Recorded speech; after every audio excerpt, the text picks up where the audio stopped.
Tres aviones de la Fuerza Aérea Estadounidense aterrizaron este fin de semana en Cúcuta, Colombia, con más ayuda humanitaria para Venezuela.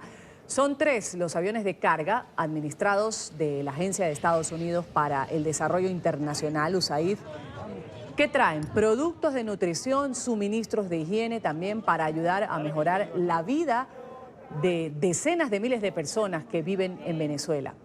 El senador republicano por el estado de Florida, Marco Rubio, lo escuchábamos hace un momento, visitó el puente internacional Simón Bolívar, que une la ciudad de Cúcuta, Colombia, con San Antonio de Táchira, en Venezuela. Desde el lado colombiano, habló sobre la crisis de Venezuela con la directora de contenidos de NTN 24 y Dania Chirinos. Y Rubio se ha dirigido a los venezolanos que han salido del país. También le ha mandado un mensaje directo a Nicolás Maduro.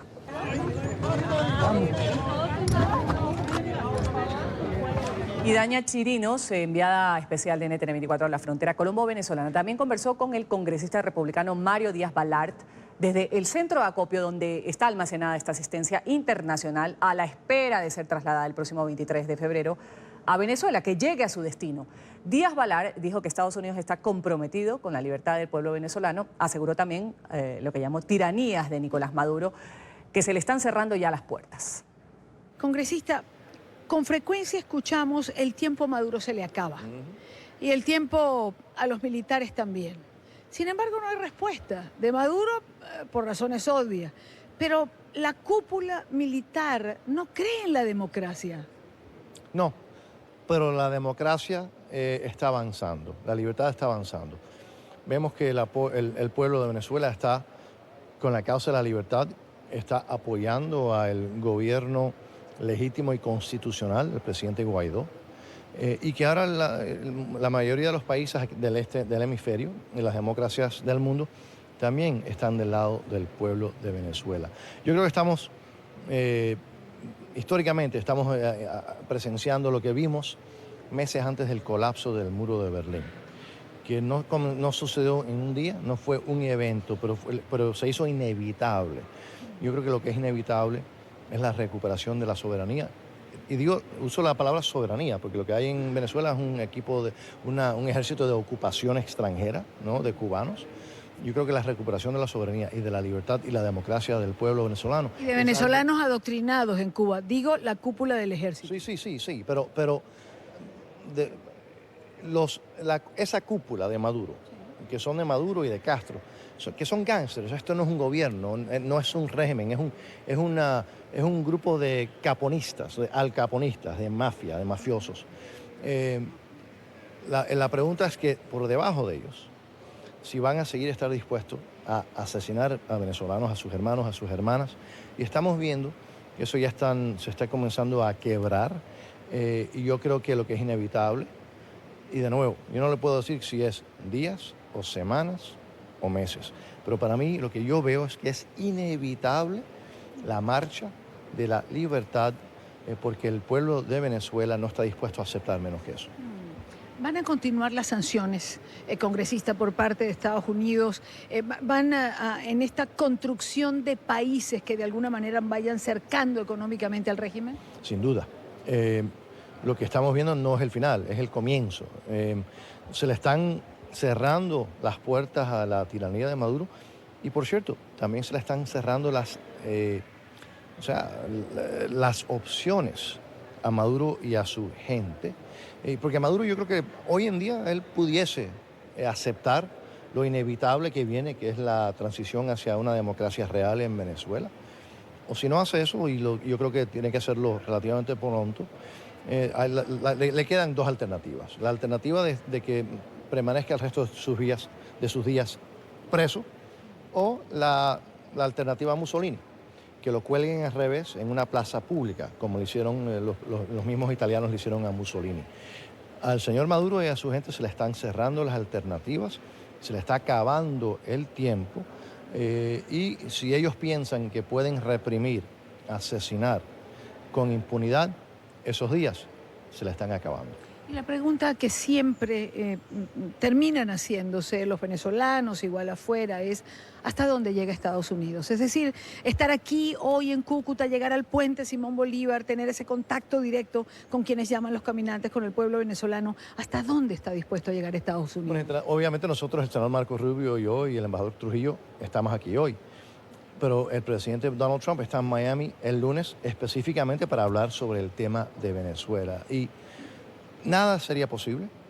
Esta apertura de democracia no sería posible sin el valiente, noble y valiente pueblo venezolano que ha puesto sangre en este esfuerzo para recuperar su soberanía y su libertad.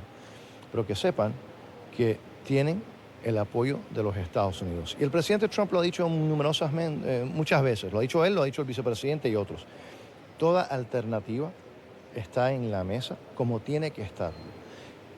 Esto se debe a el pueblo de Venezuela, que ha demostrado un heroísmo a nivel histórico, pero tienen ahora el apoyo no solamente absoluto de los Estados Unidos, de las democracias del mundo. Todo el mundo está mirando, y los que piensan que el presidente Trump y su administración no está comprometido, repito, altamente comprometidos con la causa de la libertad del pueblo venezolano, los que se equivocan y piensan que eso no es cierto, están cometiendo un error muy peligroso. Congresista, muchísimas gracias. Gracias, gracias. Pasamos ahora de información a otros temas. Hablamos del presidente del gobierno español, Pedro Sánchez, que ha anunciado la semana pasada la realización de elecciones anticipadas. Estos comicios se van a celebrar finalmente el 28 de abril.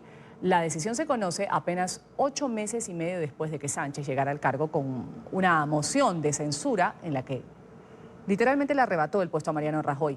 El anuncio además se dio luego de que el Parlamento rechazara su proyecto de presupuestos para el 2019 y en medio de la candente crisis en Cataluña.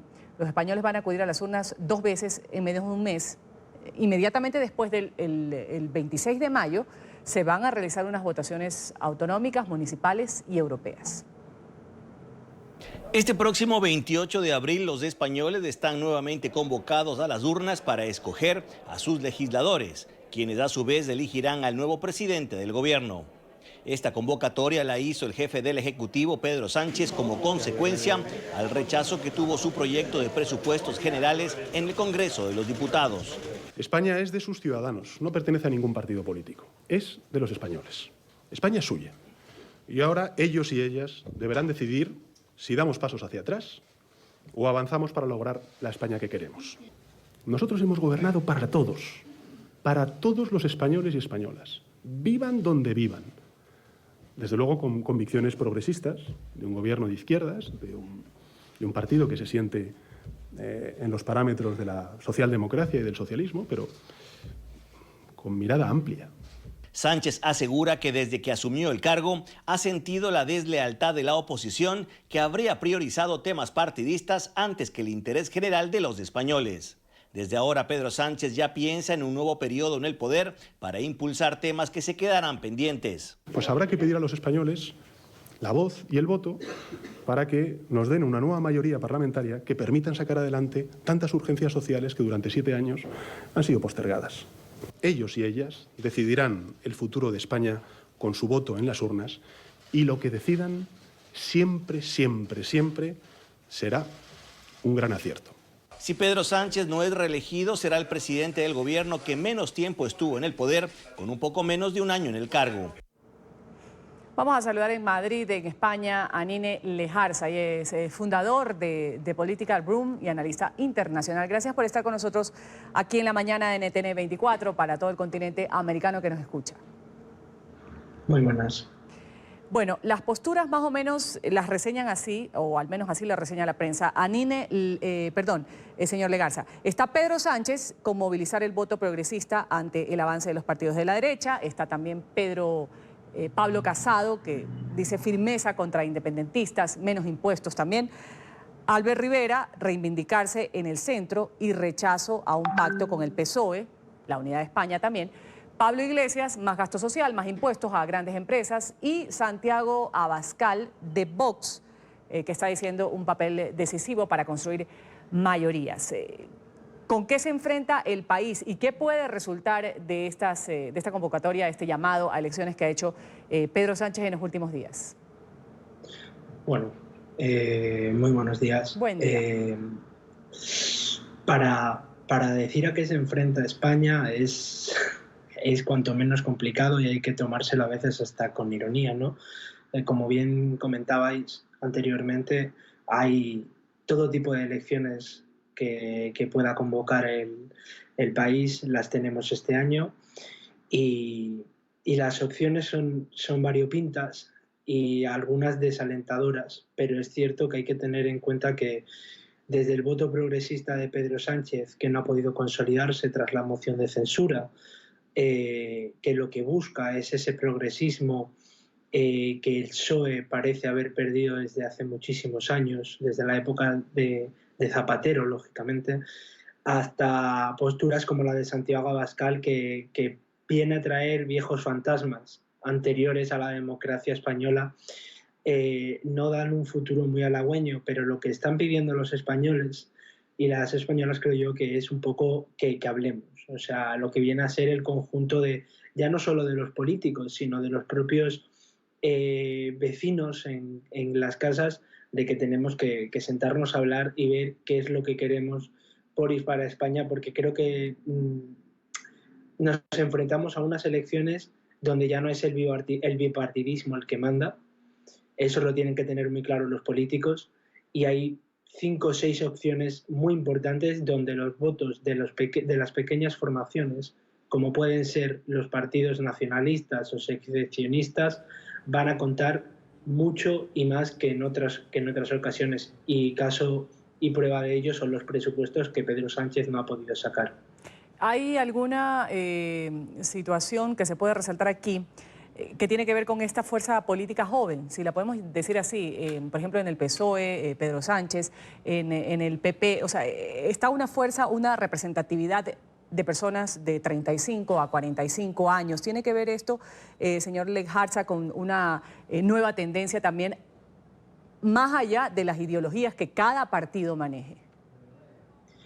Sí, era necesario que después de que agradecemos a todas las personas que ya estuvieron en la época de la Constitución, hacía falta una regeneración, ¿no? Una famosa regeneración que se iba pidiendo, y los grandes partidos la han cogido, puesto que ya los dos nuevos, hablo de los dos nuevos que ya no son tan nuevos como es Podemos y Ciudadanos, salieron haciendo gala de ella, y ya los dos antiguos han sabido ver que les hacía falta. Para ello, Pedro Sánchez y Pablo Casado son pruebas de que necesitábamos el conjunto de la sociedad, y necesitaba la política española unas mentes o una visión de futuro que no es que los antiguos políticos pudiesen dar, pero igual no la veían con la misma necesidad que la puede ver esa franja de edad de los 35 a 45 años, que es donde más se concentra el paro en España. ¿Por qué no hacer una sola votación? Va a haber una dentro de pocos días, luego, posterior, va a haber otra. ¿Por qué no unificar, hablando de gastos también, de costos, de movilización y todo lo que tiene que ver con una elección? Pues fíjese, es algo que cuando salieron las votaciones, la fecha de las nuevas elecciones, creo que todos lo vimos muy claramente, todos los analistas. Las votaciones generales, las elecciones a lo que será el Congreso, es un testeo de lo que se viene y de lo que se quiere saber cómo van a ir. Va a marcar la ruta de la campaña para las municipales y autonómicas. Es decir, lo que salga el día 28 de abril será una luz y un ápice para que nos hagamos una idea de cómo llegará todo hasta el 26 de mayo, fecha a la cual todavía no habrá un gobierno, porque tendrán que sentarse a hablar, pero todavía seguirán en campaña. Es decir, lo que pase en las votaciones del día 28 va a servir para la campaña del día 26 de mayo. Ahí es donde está el truco de la política de hacer unas votaciones antes de otras, porque si se deja todo para el 26 de mayo, todo desde municipales, autonómicas, nacionales y europeas, todos los partidos se juegan su mano, es como jugar a las cartas, ¿no? Te lo juegas a una mano y todos prefieren jugar con tranquilidad y cautela y quieren tener un poco ese camino. Lo que pasa que yo no hubiese aconsejado eso al presidente del gobierno, puesto que no son lo mismo unas elecciones generales que unas elecciones europeas y que unas elecciones autonómicas. ¿Qué quiero decir con esto? En algunas regiones de España, por ejemplo Cataluña o el País Vasco, donde el secesionismo y el nacionalismo es mayor, en las elecciones autonómicas y municipales ganan las fuerzas nacionalistas, pero en las elecciones generales o en las europeas no ganan las fuerzas nacionalistas. Es decir, no ganan el número de votos ni el número de escaños. Por lo tanto, veremos hasta qué punto esta fórmula o esta idea de la persona que les asesore les va a salir bien o no, puesto que es una táctica puesta por el Partido Socialista Obrero Español, que son los que tienen la autoridad a día de hoy de haber podido marcar unas nuevas elecciones a falta de presupuestos. Vamos a agradecer a Amine Lejarza, él es fundador, analista internacional, también fundador de Political Room. Gracias por haber estado con nosotros aquí en NTN 24, Canal de las Américas. Un buen día para usted, una buena semana. Igualmente.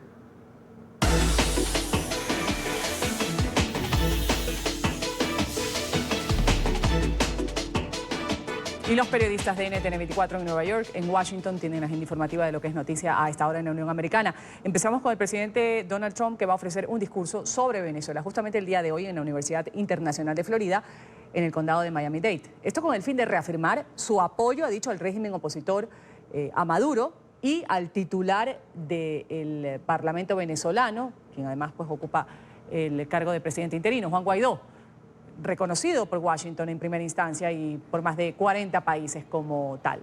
Nuestra periodista en la capital estadounidense, Emiliana Molina, tiene la agenda que va a cumplir Trump en Florida. Un buen día, Emiliana.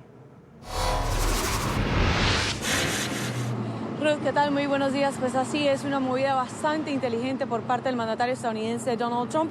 Pues en Florida hay 14 millones de personas registradas para votar. Entre estos, 36,000 de ellos son venezolanos y se tienen cifras de que al menos el 65% de estos venezolanos han votado en elecciones pasadas, ya sea del Congreso, Senado o de elecciones presidenciales. Así que el mandatario estadounidense Donald Trump estará dirigiendo su discurso el día de hoy en esta universidad en Florida, no solo a los generales que mantienen a Nicolás Maduro en el poder, sino también a los venezolanos expatriados que se encuentran actualmente en Florida, un estado clave para las elecciones presidenciales del 2020, donde Trump espera ganarse su lealtad y su voto para estas futuras elecciones. Por otro lado, este discurso llega semanas después de que Juan Guaidó se declarara como presidente encargado de Venezuela y fuera reconocido no solo por Estados Unidos, sino también por más de 60 países, y después de que Trump sancionara también a 5 allegados más a Nicolás Maduro. Incluso este discurso del mandatario estadounidense llega días después de que Elliot Abrams, el enviado especial por parte de Estados Unidos a Venezuela, declarara ante el Congreso en audiencias que Nicolás Maduro no podrá aguantar el clima político y económico por mucho más tiempo que se vive actualmente en este país andino. Esta es toda la información que tenemos en directo desde Washington. Emiliana Molina, Ruth, regreso al Centro Internacional de Noticias con ustedes. Gracias, Emiliana, por ese reporte sobre la agenda del mandatario en Florida, el mandatario estadounidense. Hablamos ahora del Fondo de Compensación para las víctimas de los ataques del 11 de septiembre, aquel ataque del 2001. Se están agotando. Por ello, va a recortar los pagos futuros de entre el 50 y el 70%. ¿Qué tipo de implicaciones tiene este tema y quiénes serían los principales afectados? Enseguida, Alejandro Rincón nos despeja estas dudas. Alejandro, un buen día.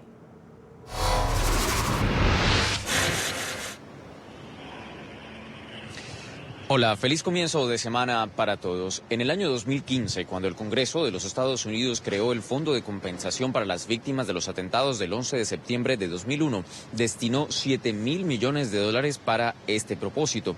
Desde entonces, por lo menos 21.000 personas han recibido recursos para tratamientos médicos, la mayoría de ellos por complicaciones de cáncer derivados con la exposición de los residuos tóxicos de esos atentados terroristas. De acuerdo con la administración de este Fondo para la Compensación de Víctimas, en los últimos 2 años, el número de personas que han presentado reclamos en busca de recursos a este fondo ha escalado de manera tal que se han reducido notablemente esos $7.000 millones previstos originalmente para el fondo. La situación de esta entidad es tan grave que la administración de este servicio advirtió que quienes han presentado reclamos en los últimos meses y empiecen a recibir dinero tendrán una reducción de por lo menos el 70%, incluso para aquellos que presenten reclamos al fondo a partir del 1 de febrero de 2019 verán esta notable reducción en ese apoyo destinado por el gobierno de los Estados Unidos. Por las implicaciones que tiene la reducción de este fondo y en particular necesitan esos recursos para sus tratamientos de cáncer principalmente, se hace un llamado directo a la administración Trump para que considere rápidamente una extensión de los recursos previstos para este fondo. Sin embargo, por ahora, a pesar de la grave situación de este fondo para la compensación de víctimas, no ha habido respuesta alguna de la Casa Blanca. Es la información que tenemos para ustedes por ahora. Continúen con más en el Centro Internacional de Noticias. Gracias, Alejandro. Un buen día en Nueva York. En Cuba hay una campaña omnipresente por el sí a la nueva Constitución. Este es el eslogan del gobierno socialista. Yo voto sí por la nueva Constitución que se va a someter a referéndum el 24 de febrero. Aparece por todos lados, genera críticas en redes sociales. Yo voto sí. Ese es el eslogan del gobierno socialista cubano para fomentar la aprobación de la nueva Constitución, que será sometida a referendo el 24 de febrero. Está presente por todos lados y genera críticas en las redes sociales. Y por eso el 24 de febrero yo voto sí, Cuba vota sí, nosotros votamos sí. Durante 3 meses en 2018, el proyecto de nueva Carta Magna, que debe reemplazar a la vigente de 1976, fue debatido por la población antes de ser ajustado y aprobado a fines de diciembre por el Parlamento. El resultado es un texto que reconoce el mercado, la propiedad privada y la inversión extranjera sin renunciar a la sociedad comunista. Decir sí también a la revolución y a todo lo que nos compete a los cubanos, ¿verdad? Y creo que todos debemos votar. De acuerdo con Orges Rodríguez del blog yucabyte.org, la campaña Yo voto sí del gobierno también es una respuesta a la del Yo voto no que se propagó por internet a pocos meses de que se implementara el servicio 3G para los móviles en la isla. Yo pienso que la propia preocupación que tiene el gobierno es precisamente por el impacto que esto puede tener en el voto. O sea, no tenemos manera los ciudadanos de comprobar realmente porque no hay una institución independiente electoral que te permita saber la veracidad del resultado. Como reveló el blog independiente 14 y medio, no es posible enviar un SMS a través del operador único ETEXA que contenga los lemas Yo voto no o Yo no voto, ya que estos nunca llegan a su destinatario. El documento proporciona una base legal para la apertura de la economía cubana que comenzó hace 10 años. Por otro lado, se abandonó la definición de matrimonio como la unión entre 2 personas que había abierto el camino al casamiento homosexual.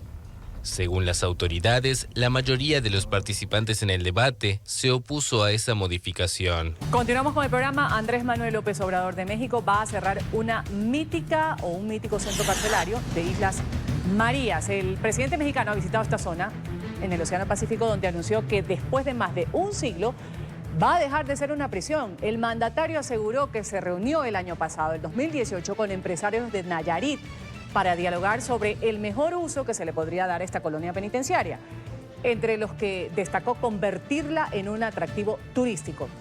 En este archipiélago hay 4 centros carcelarios donde los prisioneros tienen acceso a actividades para desarrollar sus habilidades en talleres de teatro, de baile, música y carpintería. La visita de AMLO a las Islas Marías forma parte de una gira del fin de semana que lo llevó al mandatario a recorrer los estados de Sinaloa y Durango. Tensión e incertidumbre en Haití tras una semana de manifestaciones violentas que cobraron la vida de 9 personas. Este fin de semana el país ha vivido una tregua que les ha permitido a los ciudadanos salir a comprar comida y agua. Sin embargo, las movilizaciones para exigir la salida del poder del presidente Jovenel Moïse prometen reanudarse en las próximas horas. Sectores de la oposición han llamado a nuevas manifestaciones hasta lograr la renuncia del mandatario, que cumple 2 años en el poder y está salpicado en escándalos de corrupción. Otro grupo de migrantes centroamericanos ha intentado ingresar de manera ilegal a territorio mexicano para emprender camino hacia Estados Unidos. Sin embargo, la policía de la ciudad de Tapachula no les ha permitido el ingreso a este territorio mexicano y los ha obligado a regresar a Guatemala. En medio del desalojo, las autoridades utilizaron gases lacrimógenos. Entonces, ¿qué pasa? ¿Por qué a nosotros nos tratan así si no somos delincuentes? Nosotros no queremos defender los derechos de nosotros. ¿Qué quieren pasar? En nuestro país estamos huyendo de nuestro país. Sí, la verdad es que sí, más que todos los niños se asustan mucho. Sé que Dios decida, Dios es el único que nos puede guiar. Sin importar las bajas temperaturas, decenas de residentes de Illinois han salido a las calles para rendir homenaje a las 5 víctimas del tiroteo del pasado viernes en una fábrica que cobró la vida de estas personas. 5 cruces blancas con los nombres de los fallecidos fueron cargadas por los asistentes que exigen al gobierno mayor control de armas. En los hechos, otro empleado de la fábrica y 5 policías resultaron heridos. El atacante fue abatido en la escena del crimen.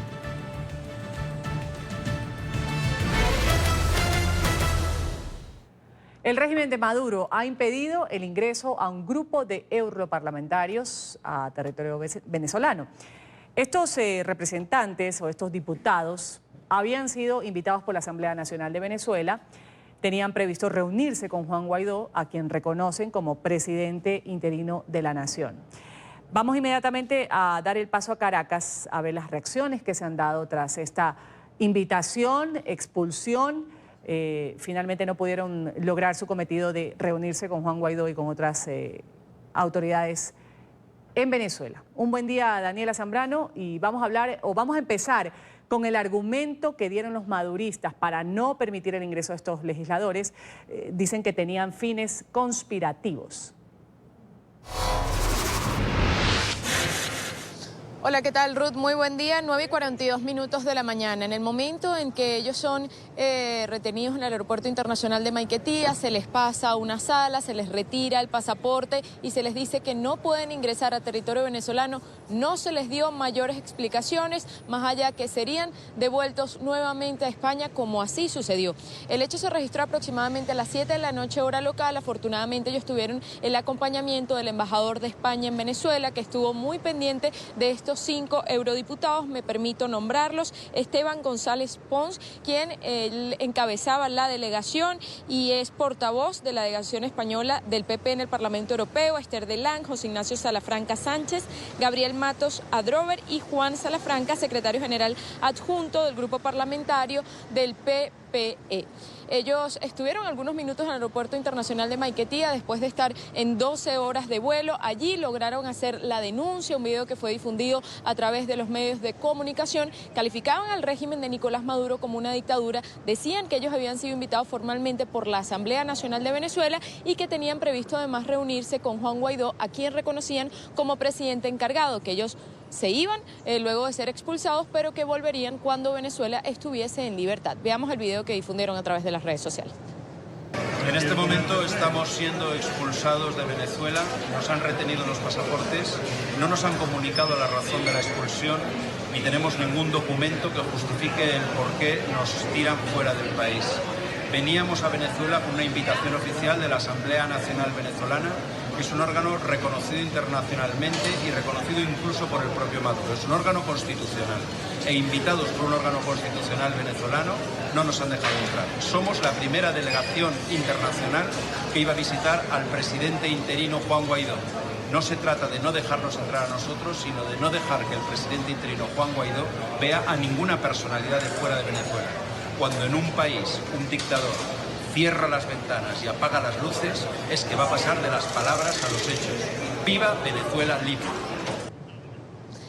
Este hecho, que además vale la pena destacar, no es la primera vez que sucede en territorio venezolano. El gobierno de Nicolás Maduro ya tiene en su haber varias deportaciones y expulsiones a diplomáticos de otros países. Fue rechazado inmediatamente tanto por dirigentes opositores en Venezuela como fuera del país. También tuvo lugar un pronunciamiento de Juan Guaidó a través de las redes sociales diciendo que esto solo le elevaba el costo a lo que ya era un hecho, que es la transición en Venezuela. Veamos.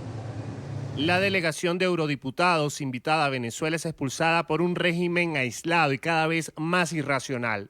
Es el usurpador quien eleva el costo a lo que es un hecho, la transición. Ejercemos toda la presión necesaria para lograr el cese de la usurpación. Seguimos. También hubo una reacción a través de las redes sociales de parte de Jorge Arraza, canciller de Venezuela. Me preguntabas al principio de este contacto cuál fue el argumento, aunque no se les dijo a ellos directamente a través de las redes sociales. Jorge Arraza sí dijo que se pretendía perturbar la paz y que ya se les había advertido que no iban a entrar a territorio venezolano. Veamos lo que difundió a través de las redes sociales. El gobierno constitucional de la República Bolivariana de Venezuela no permitirá que la extrema derecha europea perturbe la paz y estabilidad del país con otras de sus groseras acciones injerencistas. Venezuela se respeta. Por vías oficiales diplomáticas, las autoridades del gobierno bolivariano de Venezuela le notificaron hace varios días al grupo de eurodiputados que pretendía visitar el país con fines conspirativos, que no serían admitidos, y se les instó a desistir y evitar así otra provocación. Hoy, como parte de la agenda, está previsto a las 10:30 de la mañana que Amnistía Internacional presente el informe, luego una misión enviada a Venezuela para evaluar crisis en materia de derechos humanos. También a las 11 de la mañana hay un pronunciamiento desde la sede del Partido Voluntad Popular al cumplirse 5 años de la detención del dirigente opositor Leopoldo López. En ese pronunciamiento va a estar Juan Guaidó, va a ser uno de los voceros junto a diputados a la Asamblea Nacional. Es parte de la agenda del día, Ruth. Volvemos contigo. Gracias, Daniela, por ese reporte. Hablamos ahora de los ministros de Relaciones Exteriores de España y de Francia, que han condenado esta decisión que tomó el régimen de Maduro de no permitir el ingreso y de expulsar de Venezuela a este grupo de eurodiputados. En pantalla a Esteban González Pons, él es el portavoz de la delegación española del Partido Popular en el Parlamento Europeo. Uno de los expulsados habló a su llegada a Madrid. Ha exigido que la Unión Europea se retire de este grupo de contacto que trata de facilitar el diálogo entre Maduro y el gobierno interino de Juan Guaidó. Vamos a saludar con este tema, estas reacciones desde España, a Marcelo Moncayo. Marcelo. Hola, ¿qué tal? Buenos días. Saludos para ustedes en la mañana, amigos televidentes. Aquí en España continúan las reacciones luego de la expulsión de los eurodiputados de ayer desde el aeropuerto de Maiquetía en Caracas.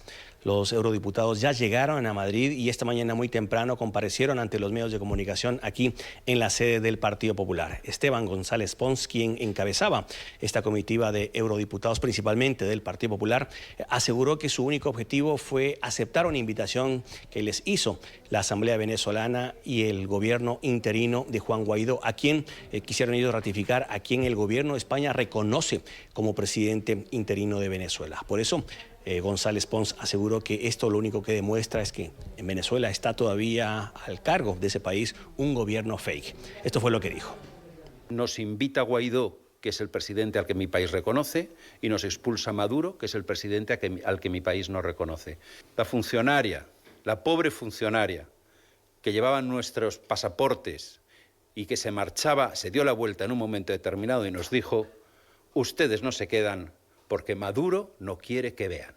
A partir de ahora, nuestro grupo parlamentario, que es el mayoritario en el Parlamento Europeo, exige que en la reunión de ministros de Asuntos Exteriores que está teniendo lugar en este momento, en el Consejo de Asuntos Exteriores que está teniendo lugar en este momento, la Unión Europea se retire del grupo de contacto y deje de participar en ese grupo de contacto.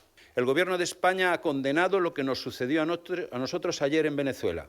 Pues el Gobierno de España debe ser consecuente y cuando 4 españoles son expulsados de ese país en las condiciones en las que nosotros lo hemos sido, no puede continuar formando parte ni alentando el grupo de contacto.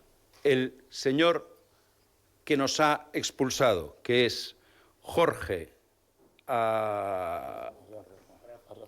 Arriaza, El canciller, sí. Pero no es el canciller, es el usurpador. El canciller fake debe ser inmediatamente sancionado por la Unión Europea. Se le debe impedir la entrada en la Unión Europea y se le deben confiscar todos sus bienes, que serán muchos en el extranjero. No puede ser que el canciller fake impida a los miembros de la Unión Europea entrar en Venezuela y que la Unión Europea le siga permitiendo a él entrar en cualquiera de nuestros países. Y en tercer lugar, creemos que todos los embajadores acreditados por Maduro ante los países de la Unión Europea, ante la propia Unión Europea, deben perder sus credenciales. Amigos televidentes de la mañana, pero también el eurodiputado González Pons dio algunos detalles sobre la situación que ellos vivieron durante las horas que estuvieron retenidos en el aeropuerto de Maiquetía, entre ellos el intento de los miembros de seguridad del aeropuerto de querer requisarles y revisarles sus teléfonos para ver qué habían filmado o qué habían fotografiado. Y también la intención que tuvieron en varias ocasiones estos miembros de seguridad de separarlos de los embajadores que los estaban acompañando y que se habían enterado que estas personas iban a ser deportadas. Veamos. Como por ejemplo el intento de requisarnos los teléfonos móviles o el intento de borrarnos lo que teníamos grabado o no grabado en los teléfonos móviles y mirarnos los teléfonos móviles por dentro. Fue todo un tira y afloja en el que no consentimos que nos separasen, no consintieron los embajadores en dejarnos solos, estuvimos encerrados en un cuarto y fuimos expulsados sin nuestros pasaportes, que los recuperamos ya en el avión. Ah, bueno, y lo último, sí, me recuerdan ahora, que no lo he dicho antes, sí es verdad, al final nos pretendían separar los de control de drogas. Un teniente de control de drogas intentó separarnos de nuevo de los embajadores y llevarnos a una sala para hacernos un registro específico por si llevábamos drogas y yo no sé si para ponérnoslas. Televidentes de la mañana, pero también el eurodiputado Esteban González Pons aseguró que este próximo sábado ellos estarán en Colombia por una invitación del gobierno del presidente Iván Duque. Esto para ser parte de este operativo que intentará enviar ayuda humanitaria desde Colombia hacia Venezuela.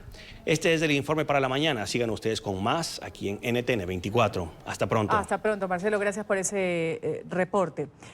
La directora de contenidos de NTN 24, Idania Chirinos, visitó justamente el centro de acopio en la ciudad colombiana de Cúcuta, en donde está siendo almacenada esta ayuda internacional, la ayuda humanitaria que incluye medicinas, alimentos también. El objetivo es que sea enviada a su destino a las personas venezolanas que están pasando todo tipo de penurias. Y la fecha ha sido dada por el presidente interino Juan Guaidó, que ingrese esta ayuda sí o sí el próximo sábado. Así lo dijo Juan Guaidó y lo ha dicho en reiteradas ocasiones. Aquí tenemos el reporte de Idania Chirinos desde la zona de la frontera.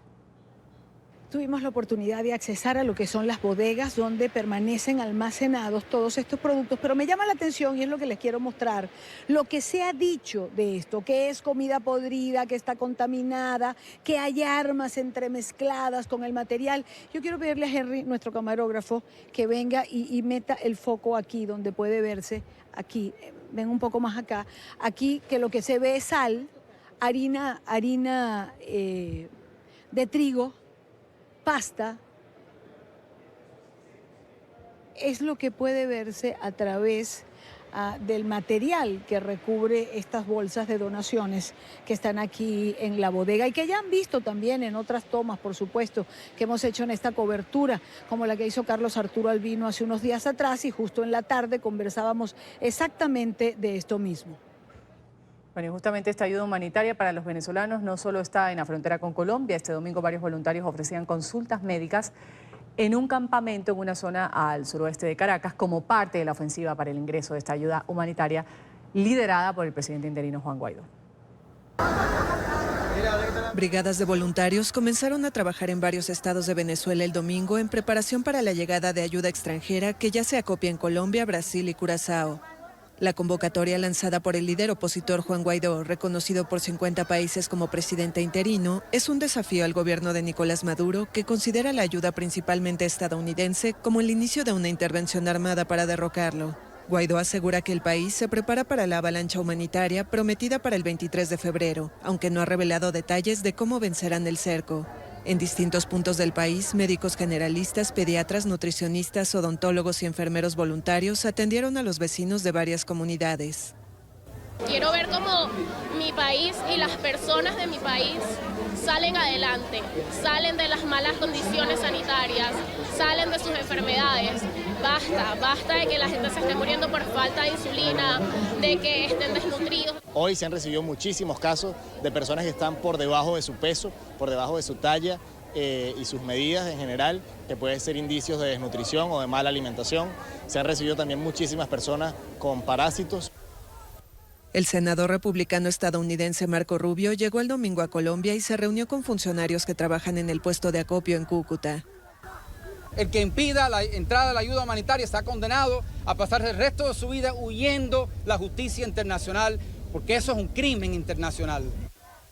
El funcionario también visitó el puente internacional Simón Bolívar, fronterizo con San Antonio de Táchira. Guaidó destacó que se han recaudado unos 110 millones de dólares en asistencia y para el 22 de febrero el multimillonario británico Richard Branson organiza un concierto en Cúcuta con artistas de renombre internacional a fin de recaudar otros 100 millones en 60 días. Vamos a continuar parte de la agenda del presidente estadounidense Donald Trump para el día de hoy. Está a hablar en una universidad en Florida y va a hablar sobre el tema Venezuela. Así lo informó la Casa Blanca. Va a hacer referencia a los peligros del socialismo, va a reiterar su apoyo al presidente interino Juan Guaidó. El gobierno de la Unión Americana, recordemos que ha sido firme en reconocer el gobierno de Juan Guaidó y continúa, dice, sus esfuerzos para incrementar la presión contra Nicolás Maduro para que abandone el poder. 5 años preso por el régimen de Maduro. Esto es lo que cumple Leopoldo López bajo arresto en medio de la transición política que ha iniciado Juan Guaidó el pasado 23 de enero. Con videos y mensajes en redes sociales, compañeros de lucha política y su familia recuerdan lo ocurrido el 18 de febrero en Caracas, cuando el líder de Voluntad Popular se entregó a las autoridades del régimen. López fue uno de los líderes de las protestas contra Maduro el 12 de febrero del 2014, que terminaron en enfrentamientos violentos, dejaron 43 muertos. Por instigar a las manifestaciones, afectación al orden público, estos han sido los cargos presentados por el madurismo. López fue arrestado posteriormente en medio de un juicio plagado de irregularidades, condenado a 13 años, a 9 meses y a 7 días de prisión. Parte de esta condena la cumplió ya en la cárcel de Ramo Verde y ahora está en arresto domiciliario. 5 personas han resultado heridas en un tiroteo en New Orleans, en Luisiana. El Departamento de Policía ha dicho que los heridos son transeúntes, recibieron impactos de bala en una parada de autobús. El autor de los disparos murió tras enfrentarse a la policía. Uno de los heridos permanece en estado crítico. A un paso del diálogo, el régimen de Ortega y la oposición han logrado un acercamiento para superar la crisis sociopolítica que padece Nicaragua. La Iglesia Católica va a servir como mediadora en este nuevo intento por cesar la violencia en la nación. Pese a ello, algunos sectores de la sociedad han criticado los acercamientos, aseguran que Ortega no está dando garantías. El Comité Pro Libertad, por ejemplo, de presos y presas políticos, ha advertido que el diálogo no puede comenzar sin la liberación de los manifestantes encarcelados, ni el restablecimiento de las libertades públicas, entre las que cuentan libertad de expresión. En la población de Badiraguato, en el norte, en el estado mexicano de Sinaloa, los habitantes aseguran extrañar mucho a uno de sus ciudadanos ilustres, según lo dicen, Joaquín El Chapo Guzmán, el temido narcotraficante al que describen como si fuera una deidad que los protegía. Aquí en Badiraguato, en el norteño estado mexicano de Sinaloa, se rinde culto con canciones, fotografías y frases al capo del narcotráfico Joaquín El Chapo Guzmán, el hijo pródigo del poblado. La gente afirma que si el Chapo volviera sería un alivio, porque dicen que cuando estaba no había pobreza ni violencia. Describen al pueblo como un territorio con un autogobierno no reconocido y un mandatario dadivoso. Ayudaba a enfermos, algo, pues apoyaba, ¿verdad? ¿Sí los apoyaba? Sí, los apoyaba, sí. Ya no se ve tanto movimiento de dinero, se ve tranquilón. 9 de cada 10 personas que residen en Badiraguato viven en condiciones de pobreza o pobreza extrema. La producción de enervantes fue la industria que Guzmán lideró con el cártel de Sinaloa, hasta hace 2 años cuando fue detenido al norte del estado. El territorio de siembra fue peleado por distintos grupos, ocasionando durante 2018 el desplazamiento de 295 familias. Los pobladores de Badiraguato afirman que la caída del Chapo trajo una pobreza imperceptible en los censos económicos, pero evidente en el declive de sus negocios que surtían a los habitantes de la sierra, donde se sembraban los enervantes. El Chapo Guzmán fue declarado culpable el martes en Nueva York por 10 delitos de los que es acusado por liderar el cártel de Sinaloa que traficó toneladas de drogas a Estados Unidos durante 25 años. Según las leyes estadounidenses, Guzmán Loera enfrentará cadena perpetua obligatoria cuando se dé a conocer su sentencia el 25 de junio. Vamos ahora a cambiar de información. Vamos a hablar del Festival de Cine de Berlín, la Berlinale. Ya ha culminado, el Oso de Oro fue para la película israelí Sinónimos, una de las favoritas por la crítica. María Luz Moraleda, periodista de nuestra cadena aliada Deutsche Welle, nos informa desde Berlín y nos habla sobre los premios más destacados, entre ellos algunos latinoamericanos. Adelante, María Luz. Buenos días, Ruth. ¿Qué tal, amigos televidentes de la mañana? Un gusto saludarles de nuevo. El Oso de Oro de esta Berlinale fue para la película Sinónimos del israelí Nadav Lapid.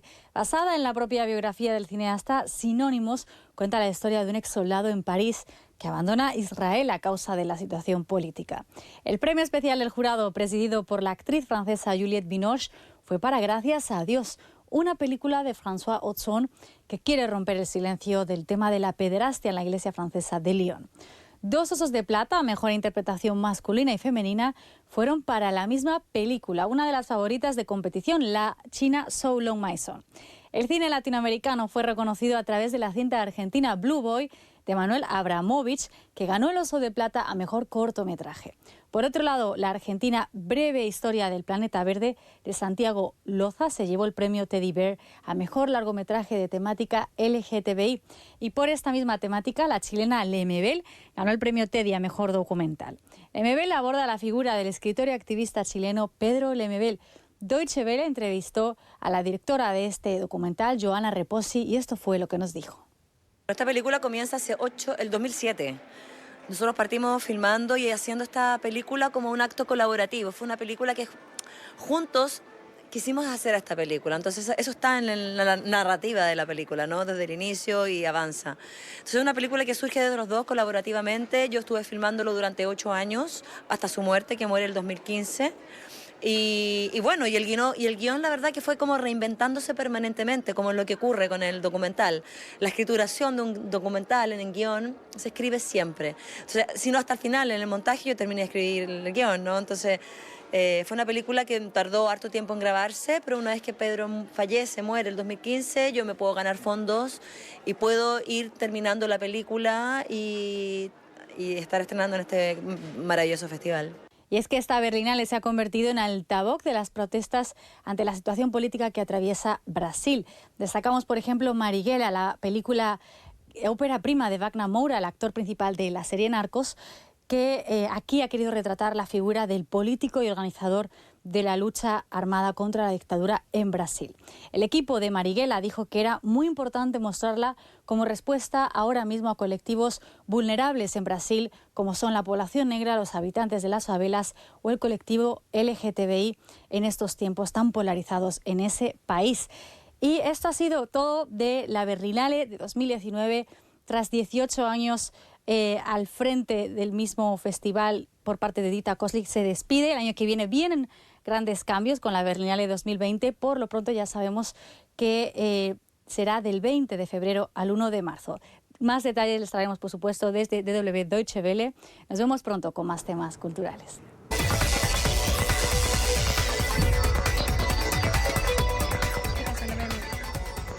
Bueno, una nueva aplicación. Nos va a hablar enseguida con el segmento Ciencia, Salud y Tecnología, María Fernanda Fuentes. ¿De qué se trata en este lunes, María Fernanda, esta aplicación?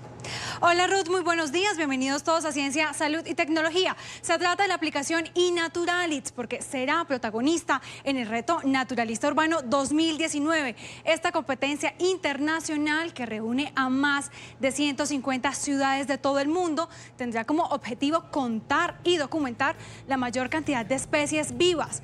El Parque Natural Metropolitano de Panamá, el Parque Municipal Summit y los alrededores del Biomuseo en la calzada de Amador serán los lugares donde se presentará la actividad entre el 26 y el 29 de abril de este año. De esta manera, no solo las personas conocerán más del patrimonio natural de Panamá, sino que también podrán ayudar a los científicos a identificar y comprender diferentes ecosistemas y especies. En 2018 participaron alrededor de 17.329 personas de América, Europa y Asia. Y se cree que este año el evento atraerá más participantes amantes de la naturaleza. Esta competencia de 4 días se podrá seguir a través de la página web Saturday Natural Challenge y sus resultados serán publicados el 6 de mayo.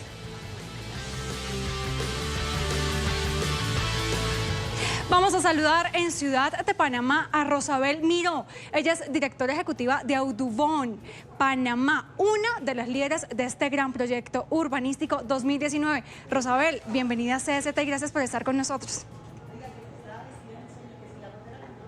Hola, buenos días. Gracias por la invitación que nos hacen. Rosabel, ¿cómo ustedes logran vincular a personas del común con el medio ambiente y la conservación de zonas verdes? Es una tarea compleja y más en esta época donde quizás los intereses están centrados en otros temas. Pertenezco a una organización que se llama Sociedad Audubon de Panamá y esta organización se dedica a la conservación de aves y los hábitats que las aves utilizan. Y a través de esta actividad lo que buscamos es conseguir que más gente aprecie la naturaleza, se enganche con la naturaleza y de paso pues reconozca que están viviendo en ambientes muy diversos, en algunas ocasiones hasta megadiversos, y pues queremos conectar a la gente, queremos que la gente haga un poquito de esto de ciencia ciudadana para colaborar con una mejor comprensión y conocimiento de las especies que tenemos habitando con nosotros. Rosabel, justamente las tecnologías son esenciales porque están siempre presentes en nuestro diario vivir. Ustedes crearon una aplicación para el reto Naturalista Urbano 2019. ¿Cómo funciona y cómo podemos acceder a ella? Para hacer la actividad, el reto Naturalista Urbano en Ciudad de Panamá se está utilizando mayormente los celulares. Lo que queremos es poder darle un uso constructivo tanto a los celulares como al uso de las redes sociales, y para ello se usan celulares iPhone o celulares Android e incluso cámaras a través de una aplicación que se llama iNaturalist o iNaturalista. Esta aplicación pues te va a permitir tomar fotografías de las especies de plantas, animales y hongos que tengas en los alrededores, y pues de alguna forma vas a empezar a documentar esa biodiversidad que tienes en tu alrededor. Rosabel, ¿por qué Ciudad de Panamá? ¿Por qué ustedes deciden unirse y además crear este reto para contar fauna y flora? Para nosotros era súper importante poder participar en este reto mundial que involucra a más de 160 ciudades a nivel mundial están participando, porque este año casualmente, el 2019, Ciudad de Panamá cumple 500 años de haber sido fundada y hay una gran cantidad de actividades culturales, históricas que se están dando en Ciudad de Panamá y queríamos darle este componente educativo, ambiental. Mucho enfoque del ambiente, que a pesar de que han pasado ya 500 años y hemos tenido muchísimos cambios, seguimos todavía siendo una ciudad muy megadiversa, no solamente los habitantes humanos, sino también todas estas plantas, animales y otras especies. Rosabel, como nos cuentas, Panamá está liderando este escenario y nos decías también que hay muchos países vinculados. ¿Cuáles son los países que se unieron a este proyecto ambiental? Mira, estuve sacando la cuenta y estamos participando como 9 países latinoamericanos, además de Estados Unidos y Canadá. Tienes desde México, Panamá, Colombia, Ecuador, Perú, Chile, Brasil, Argentina. Y vamos a estar, en Ciudad de Panamá nosotros vamos a estar compitiendo con 8 ciudades latinoamericanas que al mismo tiempo son ciudades capitales. Así que el reto va a estar súper interesante porque vamos a estar ahí pues viendo a ver qué ciudades están dentro, en América Latina, están dentro de las primeras ciudades en biodiversidad. Y en el caso particular de Colombia, pues sí, allá también hay algunas ciudades, entre ellas la ciudad de Bogotá también va a estar compitiendo con la ciudad de Panamá. Una competencia bastante interesante. Rosabel, ahora, ¿cómo ha sido el vincular a diferentes organizaciones a este reto tan importante para el medio ambiente?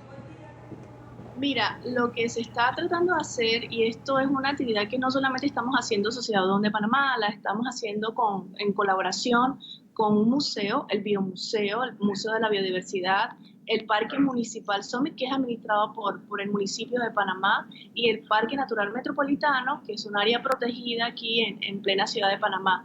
Con estas organizaciones, pues nos hemos juntado y lo que hemos estado haciendo desde este mes hasta los próximos meses, vamos a estar incentivando a la gente a que salgan, aprecien su naturaleza y haciéndoles capacitaciones para que aprendan a usar la herramienta. La herramienta es súper sencilla. Cuando te metes en la página web de iNaturalist y Naturalista, ahí puedes tener tutoriales que te explican cómo utilizarlo. Es súper sencillo, no necesitas ser una persona muy experta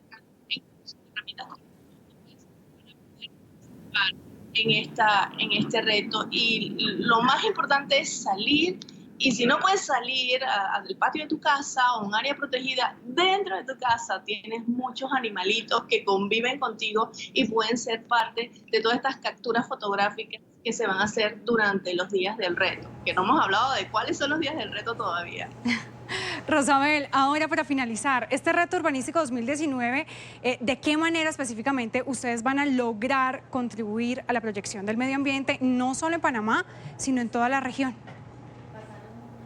Mira, va a ayudar de muchas maneras porque uno va a conectar a la gente con la naturaleza, va a hacer que la gente le tenga aprecio, conocimiento y de alguna forma se conecte pues con este entorno que tiene, y toda esta información que va a comenzar a levantar en el caso de Ciudad de Panamá en un entorno urbano va a poder servir para que nuestras autoridades tengan mayor conocimiento de la distribución, abundancia, estacionalidad de algunas especies que se documenten, y no solamente le va a servir a nuestras autoridades, sino también a estos científicos que se dedican a estudiar plantas o reptiles o mamíferos. Nosotros como personas comunes y corrientes, y me incluyo, que no somos biólogos, pero que nos encanta la naturaleza, vamos a poder contribuir con esto de ciencia ciudadana a nuestras autoridades y a los científicos, con toda la información que vamos a estar levantando. Rosabel Miró, directora ejecutiva de Audubon Panamá, gracias por estar con nosotros y esperamos que esta competencia sea un éxito. Bueno, gracias por la entrevista. Así finalizamos CST. Ruth, nos vemos al mediodía con muchísima más información y ya sabemos, este gran reto, esta gran competencia en la que va a estar toda la región involucrada allá en Panamá. Gracias, Mafe, por ese resumen de la ciencia, salud y tecnología.